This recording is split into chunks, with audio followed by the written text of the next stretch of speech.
Good morning, everyone. Good morning. Welcome to You Can Talk. This is the ABCs of tongue types. We are moving right along. We are almost, coming to the end of this series. And this morning we're working on the letter W, which is I have termed as the warrior. Uh, the warrior tongue is that person that just will not stop. They will not give up. They will not give in. They're going to fight till the end. I know that I have definitely had a lot of people, or well, not a lot of people, but I definitely have, people in my life that I typically try to avoid at all costs because I know that anytime we have a conversation, it's going to, turn into this long, drawn out battle or argument or defense mode or something. And if it's not the person, sometimes it's the topic, right? Sometimes just certain topics tends to just set people off just like that. And you learn really quickly, who you can say what to or what issues are safe to talk about around certain people if you want to be able to get out of there in one piece, right? So because they will go on and on, they will battle you down until you give up or give in. Give into their thought or give into, whatever it is that they are passionate about. People can be so passionate and about something that, like I said, just the mention of a topic sometimes can, set them off and turn it into a long drawn out battle. So I try to avoid those things. Number one, I'm not an arguer. I don't really care to argue. It tends to put me in a bad mood. Good morning, Levi. How are you this morning? Good to see you. Welcome, welcome. I appreciate you being here so early in the morning. It is Monday. It is Monday. So here we are.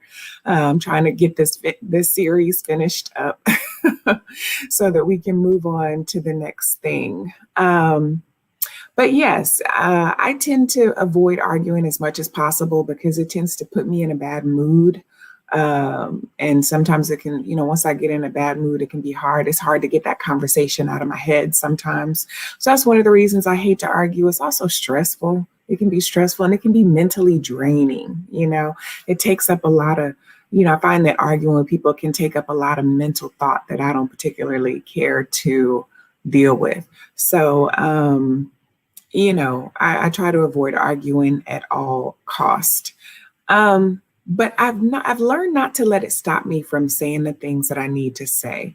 I don't let the fact that, someone is an arguer, they tend to, like to fight about things. I don't let that stop me from, saying the things that I need to say, because sometimes no matter what, people may not like what you have to say. They may not want to hear it. It may not go down well, but you need to have certain conversations sometimes with people. And so you have to be willing to, but what it has taught me is to learn how I'm going to approach people, what kind of tone I'm going to use, my timing, all that. It is really, I've learned to try to be like a ninja for all better, for as much as I can, right? I figure out the right time and to sneak in, say the things that I need to say, and then I get out. I don't sit around and wait for mess to get started. Good morning, fruitful wife. How are you this morning? Good to see you. Welcome in. This morning, we are talking about the warrior tongue, that person that is relentless in their speech and in what they have to say, and will not give up or not, stop when it comes to their words and what it is we're passionate about. So today I want to share with you all a couple of things that has helped me over the years to deal with that warrior tongue. Like I said, I don't like to argue. I don't like to fuss and fight over things. I like to try to have meaningful conversations. I like to try to have productive conversations when at all possible. When you're dealing with somebody rational. Now it's a different story sometimes when you're dealing with people who are irrational, right? Meaning maybe they are, their brains are chemically altered in some way, or they have some mental illnesses or something like that, then that's kind of a different situation. I'm not really talking about that person this morning, because that's really like a whole nother lesson when you're dealing with people who have, mental illness or chemically altered. It's hard to have rational conversations in those situations. But today I just want to talk with that person who will argue you down to no end to get their point across, or to try to get you to, believe what they believe, or even just, you know, um, get you to give in. So that's what I want to talk about. The first thing I do really is I work on my timing. Timing is so important when it comes to conversations. I can't tell you um, how much you can probably save yourself a lot of drama, unnecessary drama, just by working on your timing.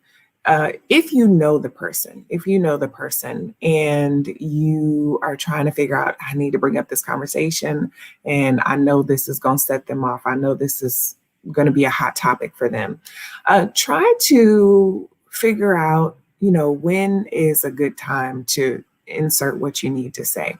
If it is, if you know that they're not a morning person, they're that person that sleeps until 12 o'clock until noon, then that is not, you don't want to call them early in the morning to try to talk about something important. Or if they are not a night person, if they go to bed early because they get up early, they have things that they do, whatever, then you don't want to go approach that person late in the evening and bring up a heavy topic or something that will, sort of excite them or get them riled up. Because now, on top of what it is that you may have to say or what you need to talk about, they're also upset because they're thinking, I need to go to bed. I'm trying to go to bed, and you trying to bring this up right now. This is not the time. But sometimes we can get so passionate or feel so like I have to say what I need to say, that we'll take it to the person regardless, not without any consideration of what they may be going through, what they may be feeling, all that kind of stuff. So, and that tends to feel disrespectful, right? It tends to make people feel like, you don't care about me. You just want to say what you need to say. And I'm not going to be excited or happy that you're bringing this up to me right now or whatever. So timing is very, very important to get right. If you are needing to talk about something and you're trying to bring it up during their favorite television show or during their favorite sports game or something like that, that is not the time to take an issue to a person when you know that they're going to be enthralled. Now, I know some shows and especially some sports can be hours on end of like, you can feel like, I'm not going to wait 4 hours to talk to you about this or something, or it can be all day, right? Sports can go on all day sometimes, or we can be binge watching our favorite show and that could go on forever. So, another thing you can do is go ahead and approach them and say, hey, I need to talk to you about this. I need about 30 minutes, an hour of your time, whatever it is. Kind of let them know when is a good time. When can we talk about this? Try to get them to give you a time so that they can be mentally prepared to hear what it is that you have to say. So I find that to be another thing to work well. If you don't know the person and you don't know what kind of person they are, you don't know how they're going to react to it or something like that, I tend to find that mornings tends to be a better time to approach people. People tend to be a little bit more subdued. They haven't had all the stressors of the day that has happened that they're thinking about, or, sort of encompass their lives and their thoughts. And so it's good to just try to, approach them in the morning, but not too early. Try to make sure they've had their coffee, had their breakfast, whatever. Take them some coffee, take them some breakfast. That's another thing that goes over really well when you're trying to, help a person, when you're trying to bring up a subject. It's almost like a little peace offering. So, and I've done that before. It's like, oh, I brought you some breakfast, brought you some donuts or a bagel, whatever, right? Some coffee, whatever it is. And that absolutely helps to prepare their mood and prepare the setting. Good morning, Chef Cherry BC Bliss. How are you this morning? Good to see you. Welcome. I appreciate you being here so much. Happy Monday to you all. Also, happy Monday. It is a new week, a new day, new grace, new mercy, all of it. And it's good. It's good. So we move forward. We move forward.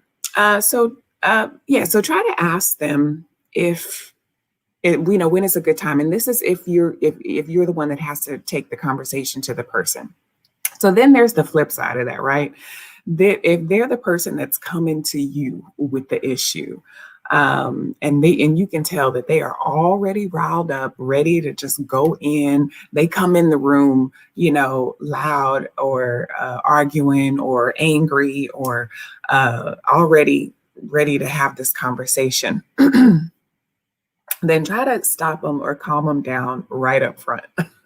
When people just are hearing something for the first time or getting information in for the first time, and it gets them all riled up, it gets them just upset, they immediately want to come to you. They want you to stop everything you have going on and listen to what they have to say. And sometimes it may not be a good time for you, and it really may not be a good time for them either, because they may need to process. They may really haven't taken a moment to process what it is that they've heard or what it is that they've taken in. So if at all possible, try to let them know, hey, calm down if you can. Give me a minute. I understand that, this is important to you, or you just got some information that's critical and this and that, but just, give me a minute, or give me some time, or come back in about an hour, whatever it is. Listen to what they have to say. Just, let them know, hey, I know this is important. Let them get it out, but then say, I'll talk with you about this, but this is not a good time for me. And then try to put it off just for a little bit. And what that does is it allows people to it gives you the opportunity to acknowledge their feelings, acknowledge their presence, acknowledge that, what they're feeling is important. But it also gives them an opportunity to sort of calm down and sit in it for just a little bit. Now, it's important not to put it off for too long, because that'll do just the exact opposite effect. It'll cause them to want to get more upset. Like, I need to talk to you, and you have put this off, and you're putting me off. You're ignoring me. You're avoiding me. Let them know, hey, I'm not ignoring you. I'm not avoiding you, but I need to, get this done or finish up, or prepare my head even for what it is that we need to talk about. I do want to let them know, I do want to talk with you about this. I know this is important, but let's talk about this in about, 15 minutes, or give me 30 minutes, or give me an hour, or whatever it is, if you can, and then we'll sit down and talk about this. So reassure them that, hey, I'm not ignoring you. I'm not avoiding you. I know that this is important. I know that you're upset, but if it's not a good time for you, then go ahead and let them know. But if it is a good time for you, if they are coming at you and you can talk to them at the moment, just say, okay, fine. Let them, hear what they need to say. Let them get it out. And then once they're finished, repeat what it is that you heard and say, okay, this is what we're dealing with. This is what's on the table. This is what we need to talk about, yada, yada, and just kind of go from there. But if at all possible, like I said, try to put a little time and space between the conversation so that they can kind of collect their emotions about it a little bit. We've acknowledged it, we've addressed them, and then we're going to set a time to talk so that they know that I understand that this is a priority. So let's prioritize some time for it so that we can have this conversation. And that tends to go over better. It sort of sets the stage for the conversation to happen. Rather than you being caught off guard or them being caught off guard by your conversation. It's always good, whenever possible, to set a time frame to talk. And so let them know what you need to talk about, or ask them what it is that they need to talk about. And then, you sort of, both of you can kind of mentally prepare yourselves to have this conversation. So that's the first thing, is time, and really work on that timing and get that time right. The second thing is stay focused. Stay focused. If you're approaching them about a conversation, stay focused on the issue. The issue that you need to talk with them about. When we get riled up, when emotions tend to get involved in our conversations, we will go I'm speaking from a woman's perspective. Obviously, I'm I'm a woman, but it happens with men as well. But men tend to do it much less than women do. Is we'll get off topic, or we'll start bringing in other things and another thing. Oh, and I also want to talk about this and this also, right? And then we end up bringing all these different things into the conversations, which now is like now we've sort of put an avalanche on top of a conversation. It's like I can't deal with all that. Like it's too much to deal with. So try to stay focused on the one issue that is really causing you the most problems, or that is really the big deal issue that you want to address. Don't get off into the weeds and bringing in numerous things to try to have it in one conversation. And I know that this can be hard because it may be multiple things, especially if you're a person that tends to hold things in until you've reached that boiling point. That's why I'm a firm believer that when you're upset about something, when things are happening, you need to bring it up then. Once you kind of have a thought about it, don't sit and let these things pile up and then want to dump it all on the person at one time, because you're not going to have an effective or productive conversation. It just brings on a whole different realm of issues. It's like, well, why didn't you say something about this, 3 months ago or 5 weeks ago or whatever it was? Why do you want to bring all this stuff up now? It sort of makes people think, when it's a false representation of making people think that things are okay in the relationship when they're really not. When you're holding things in and you're just piling it up and just waiting for that last thing to happen before you blow.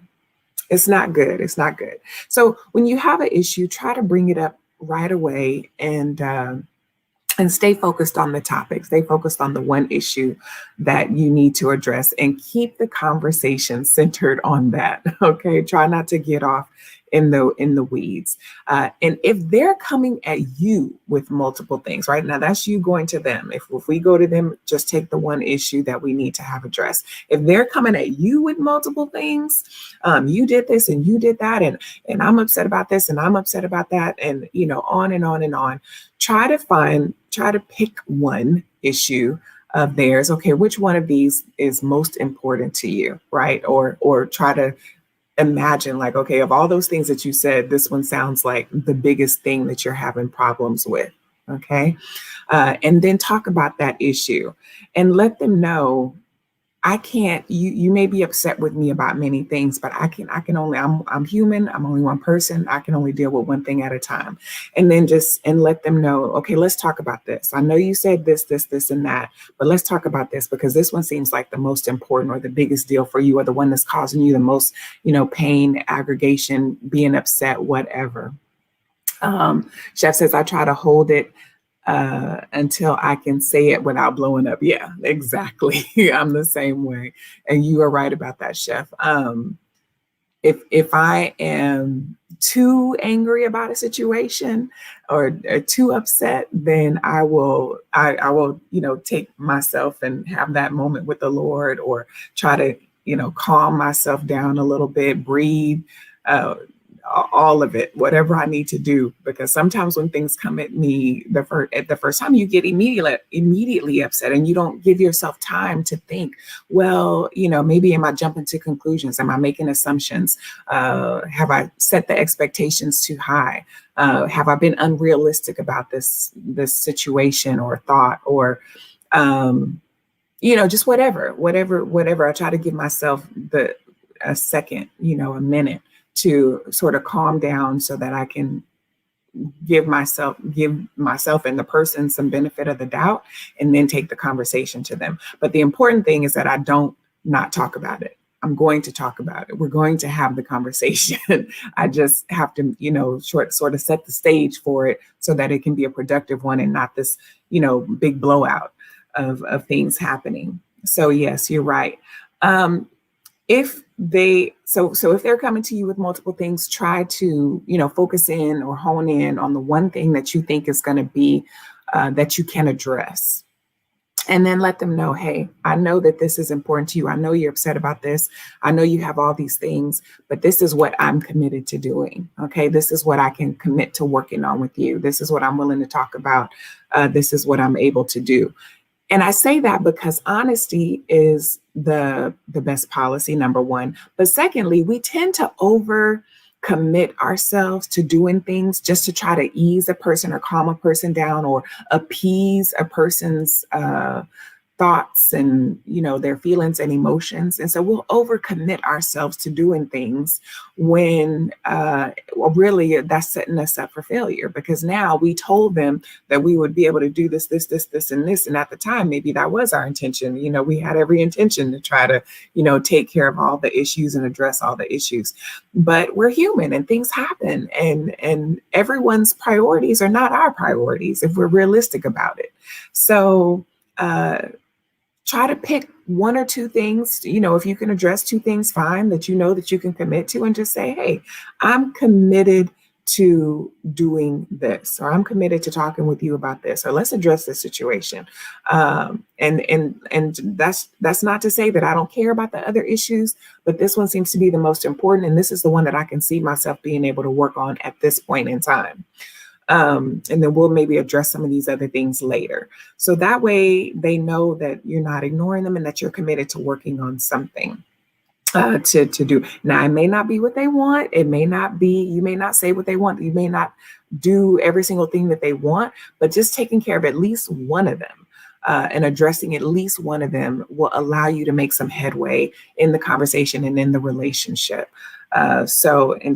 It'll set yourself up for success. So you may, like I said, you may not be able to take care of every little thing that they bring up, and just say, hey, let's focus on this. So try to bring the conversation to one thing that you all can talk about and get going on that. Avoid the blame game. It's real easy when we're upset to put things on another person or to allow them to put things on you. So try to take ownership of whatever role that you have played in the situation. One of the reasons that warrior tongues get upset about things and go on and on and on about things is because typically no one's taking ownership of the problems that have happened in the situation. So even they feel like you're not taking ownership, or maybe we're not. They're not taking ownership, whatever it is, they'll go on and on and on about it because no one is, addressing what's happening. Like there's no solutions. No one's bringing any solutions, or they feel like you're not listening to what's being said, or all that. We can end a lot of arguments just by listening to what's being said, acknowledging what we heard, making a commitment to do something about it, and then acting on what we committed to do. It's really that simple. We can end a lot of conversations by saying, hey, I heard what you said. I realize, how important this is, or whatever it is. I'm acknowledging how it's making you feel. I acknowledge that you're upset about this. I see why you're upset about this. You should be upset. I would be upset about this. Or maybe if you don't understand why they're upset, just acknowledge the fact that I see that you're upset about it. I see that this is a big deal issue for you. But here's what I can commit to doing, right? I can commit to, talking this way, saying this to you, whatever the thing is, and then go ahead and follow up on that action that you have committed to. And you will end so many long drawn out arguments by just, being responsive in that way. And it goes a long way in building trust and integrity in the relationship. When people know that they can bring something to you, you can acknowledge it, you can empathize with them, and then you'll commit to taking action on it, and you actually take action on doing it. And so, and that goes a long way in building trust in any kind of relationship, whether it's a work relationship, especially at work, because people don't know you. People don't know what you're capable of. There's no commitment with the people that we work with. There's no commitment like it is when you're in a loving or personal relationship. So when we take these steps in work relationships, it really is effective, because now they know that you're a person of your word, a person of, honor and integrity, and they can feel good about bringing issues to you and not think that they're going to be ignored. The last thing I will say is be proactive. Be proactive. People often go on and on about a matter and bring things back up over and over again, because they're not reassured about what was talked about. They're not reassured about what was talked about. Are we going to ignore it? Like, are we going to ignore what they're feeling? Are we going to ignore their conversation? Are we going to act like the conversation never happened and do something completely different than what we talked about?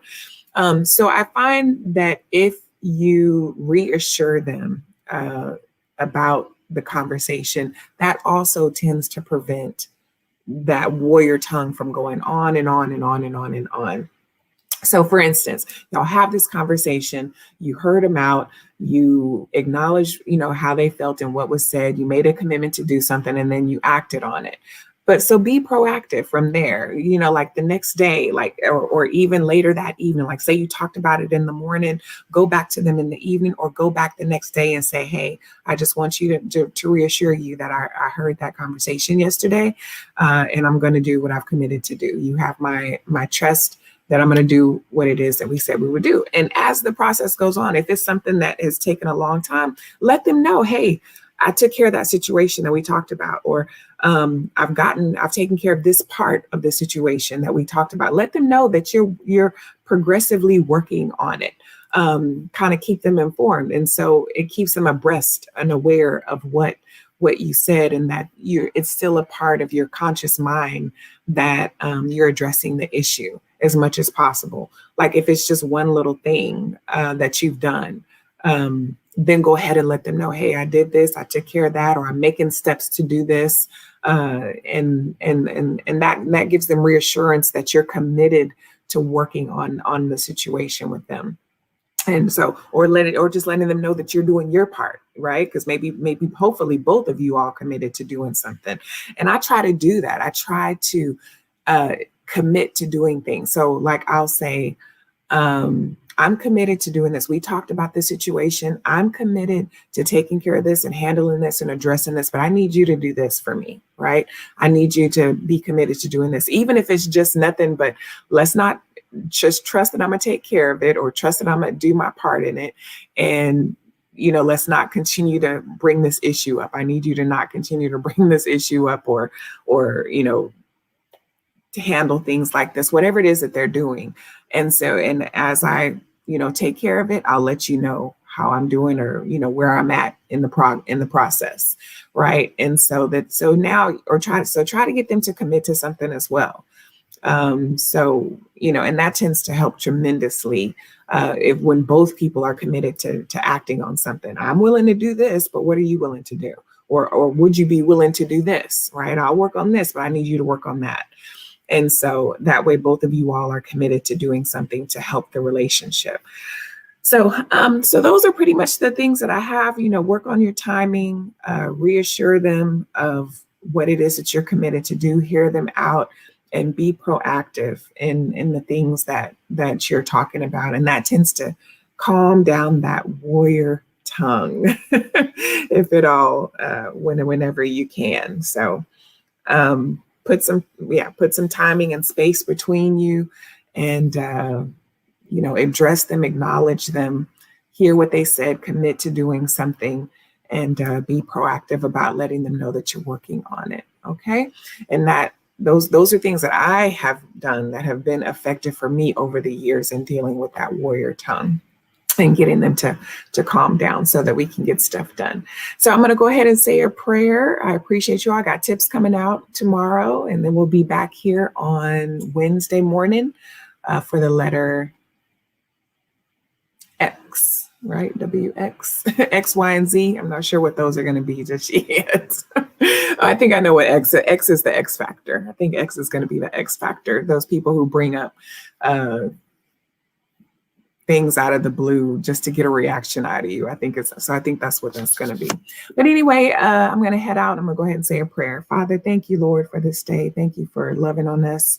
Thank you for this morning, giving us new grace, new mercy, new opportunities to get things right in our relationships, to work on our words, to get things right in our conversations. Father, we realize that things happen. We get riled up. Other people get riled up. We get upset with people that get upset with us. And but we want to bring calmness. We want to bring peace. We're called to bring peace to the relationships, to bring peace to uh, angry conversations. Let us not be the fire starters, the ones that make things worse and not better. We want people to come to us and know that we'll work on it, that they have our commitment to do better and to be better, and to address the things that need to be addressed, and to follow up and doing the things that we say that we will do. Lord, we thank you for loving us. We thank you for being patient with us. Help us to be patient with others. Help us to not be so quick at the tongue to want to argue back with people, or to want to rile people up. And so that, so that we can be the peacemakers that you've called us to be. Father, just bless everyone in the chat this morning. Bless those that will be watching the replay. And just be with us each and every day. Guide our hearts, guide our mouths, our tongues, and keep us in your perfect peace and in your perfect will. We love you. We thank you. These things I ask in your son, Jesus' name. Amen. Hey, Mr. Act Now, how are you? Good to see you. Good to see you. Welcome in. We're getting ready to head out. So catch the replay if you can. If not, I'll catch my tip tomorrow, and then I'll be back here on Wednesday morning at 5 a.m. Central Standard Time. All right, y'all take care. Love y'all. Have a great one. Bye.